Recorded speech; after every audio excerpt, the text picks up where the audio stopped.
In today's video, I'll be revealing the 5 types of retirees who are actually much richer than they think, despite conventional benchmarks suggesting otherwise. If you're new to the channel, hi, I'm Julia Lemke, certified financial planner, and through working with countless clients who underestimated their financial strength, I've discovered that context matters far more than arbitrary numbers like the 1 million retirement goal that dominates media narratives. And that's exactly why I'm making this video today, to show you how certain habits, decisions, and circumstances quietly place retirees in much stronger positions than they realize, and how to maximize these hidden advantages if you fall into one of these categories. So let's get into it. The first of these is the mortgage-free retiree. If you fall into this category or will by retirement, congratulations. You've just eliminated one of the largest monthly expenses for retirees, which is far more powerful than you might think. See, many retirees who own their homes outright underestimate the value of this because housing wealth doesn't show up in the same way that an investment account does. But when your largest expense disappears, the income you need to maintain your lifestyle and have fun drops dramatically. This provides a level of financial freedom, stability, and flexibility that renters or those still carrying a mortgage simply don't enjoy. Let's think of it this way. And there is a lot of nuance to this argument. It's not accurate for everyone, but it is one way to quantify the value of being mortgage-free. So if your mortgage payment is $2,500 a month or $30,000 a year, using the rule of 5%, you need a lump sum of $600,000 to create that. So in other words, not having a mortgage is the same as having an extra $600,000 in your nest egg. And we're not even accounting for taxes here. That means that a smaller nest egg can sustain retirement far more effectively than conventional calculators often assume.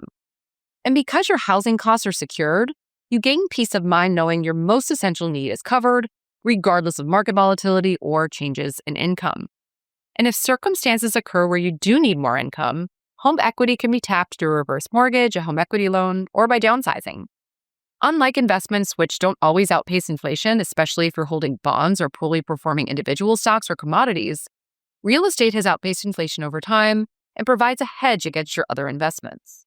Mortgage-free status also creates lifestyle options. You can downsize, relocate to a lower-cost area, or even take advantage of geographic arbitrage, which is when you sell a home in a high-cost market and purchase in a more affordable one, often unlocking hundreds of thousands of dollars in additional assets. So when you add all of this up, the mortgage-free retiree is often much richer than they realize.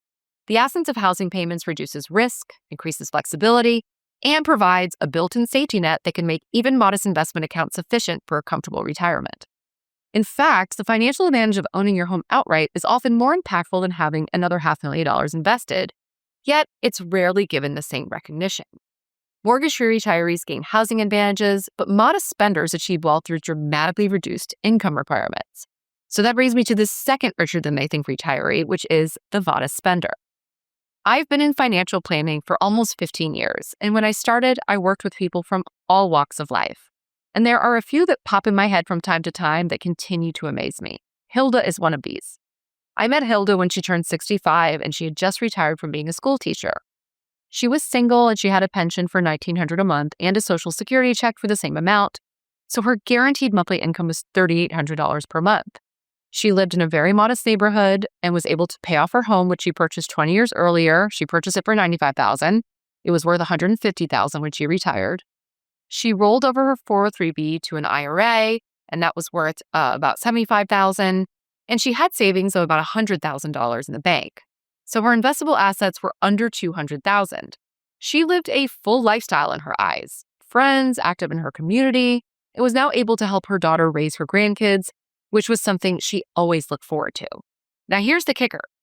She was able to do all of this for, at most, $3,000 a month. This means that she never touched her savings or her IRA for income. Well, you might say, well, yeah, that was, 15 years ago, right? True, it would be more today, but it's all relative. She had so much power with a relatively small investable asset level and was richer in life and financially than some of my $1 million and up clients were at the time. This goes to show you that modest spenders underestimate their financial strength simply because they don't see themselves as wealthy. Because their expenses are naturally low, the income they need in retirement falls dramatically below conventional projections. Where planners might model, $70,000 or $80,000 a year, or an average household, a modest spender may thrive on $40,000 to $50,000. This means that their nest egg stretches further their withdrawal rates remain safer, and their margin of security is far greater than they realize. In fact, their spending efficiency often provides more retirement safety than a higher income household weighed down by bigger mortgages, car payments, and ongoing lifestyle expenses. I see this all the time. And these modest habits don't happen by accident. They're cultivated over decades. Retirees who have consistently lived within their means have developed budgeting and prioritization skills that carry into retirement. They know how to stretch a dollar, find value, and avoid waste. Those skills compound their financial resilience, ensuring that the retirement funds last longer and that unexpected expenses are easier to absorb. With lower expenses, they can often retire earlier on the same savings or enjoy a larger financial cushion if they choose to keep working. Their discipline also gives them greater flexibility during market downturns. While others may face, painful lifestyle cuts when their portfolios fall, modest spenders are already living lean and can adapt without feeling deprived. Finally, modest spenders often accumulate wealth more efficiently over their lifetimes because they've avoided lifestyle inflation. So instead of constantly upgrading their homes, cars, discretionary spending, they've built up savings and invested consistently. This combination of lower needs, higher resilience, and disciplined accumulation means that they can often support a very comfortable retirement on what looks like a small portfolio. In reality, their understated lifestyle makes them far wealthier, more secure, and more flexible than you might believe. Now that you understand modest spending advantages, if you need help optimizing your retirement plan, click the link below where I created a detailed video that shows you exactly how to maximize your retirement strategy as a whole. Okay, the third retiree who's richer than you think is the retiree with a pension, aka the guaranteed income retiree with market-proof wealth. It's kind of funny to me because my clients that have pensions often undervalue just how secure and helpful they are, whereas the clients without the pensions talk about how valuable they are. So I think this is because a pension, once activated, doesn't sit in an investment account that you can log it to and check, right? Many people overlook the fact that guaranteed monthly payments are essentially the equivalent of owning a very large portfolio. In reality, these predictable income streams can provide more retirement security than an investment balance many times their size. For my example earlier, if your pension provides $2,500 a month in guaranteed income, that's a lump sum of $600,000. The power of guaranteed income lies in what it eliminates, which is uncertainty. Market-based portfolios can rise and fall, and this can create stress around withdrawals and the fear about living one's money. But pension checks, as long as they're insured under the PBGC and under limits, arrive every month regardless of market conditions.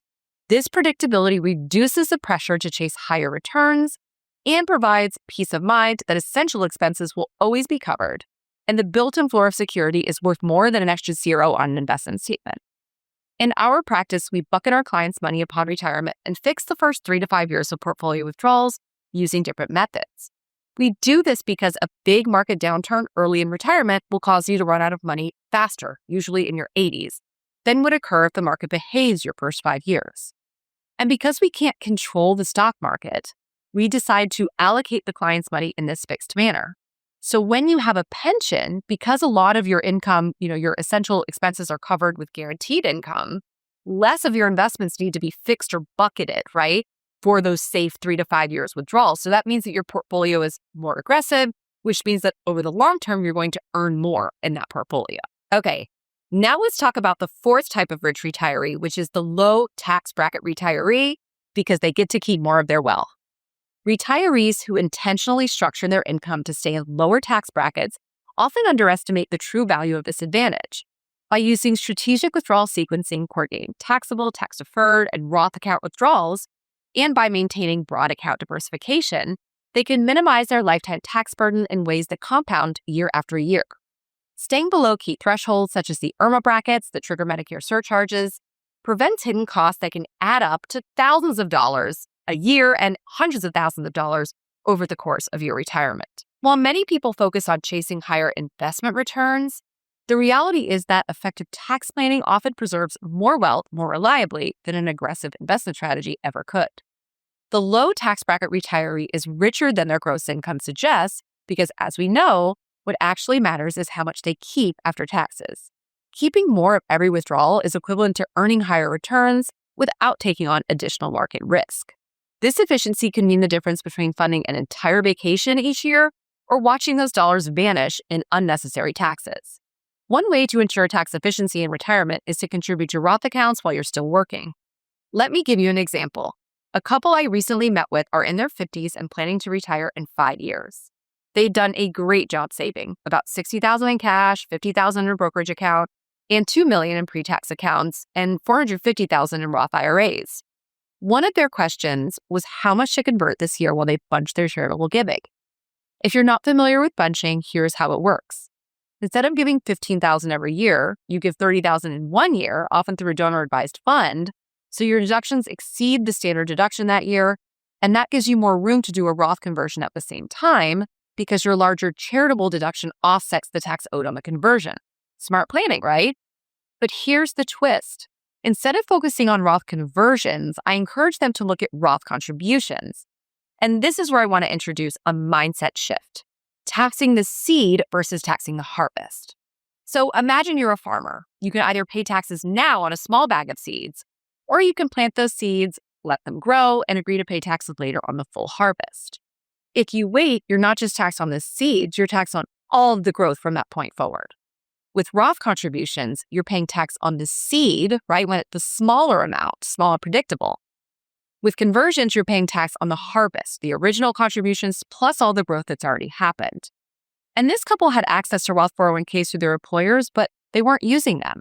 They were maxing out their pre-tax 401k contributions of $31,000 each or $62,000 combined. My question was, why not tax the seed while you still can? You only have access to this window, until you retire.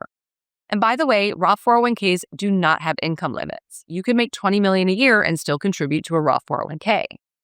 The income restrictions only apply to Roth IRAs. The more tax-free money you have upon retirement, the more you can spend and the richer you are.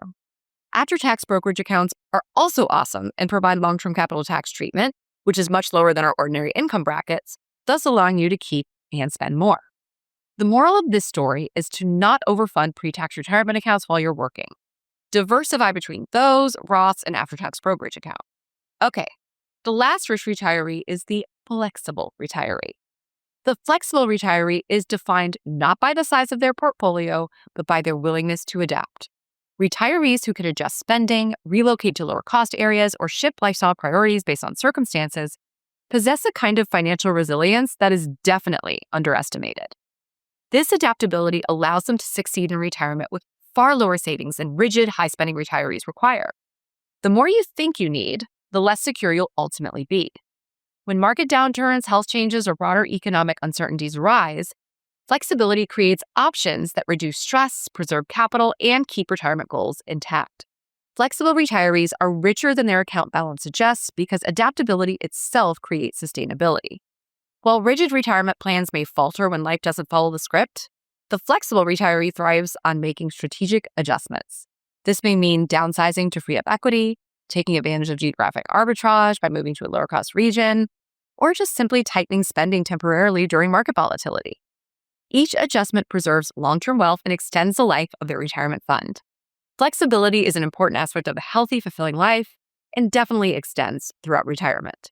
Okay, now that you understand all 5 retiree types, take some time to assess which of these qualities you possess and how you can take advantage of it to retire earlier than you might have expected. If you don't fall into any of these categories, work towards the ones you can, like being more flexible, spending less, and paying off high debt. You should now be able to recognize your own financial strengths and weaknesses and optimize accordingly. If you'd like help identifying your retiree type and maximizing your specific advantages for retirement success, click the link below where I created a comprehensive video that walks you through exactly how to build wealth using your unique strengths. I'll see you next time.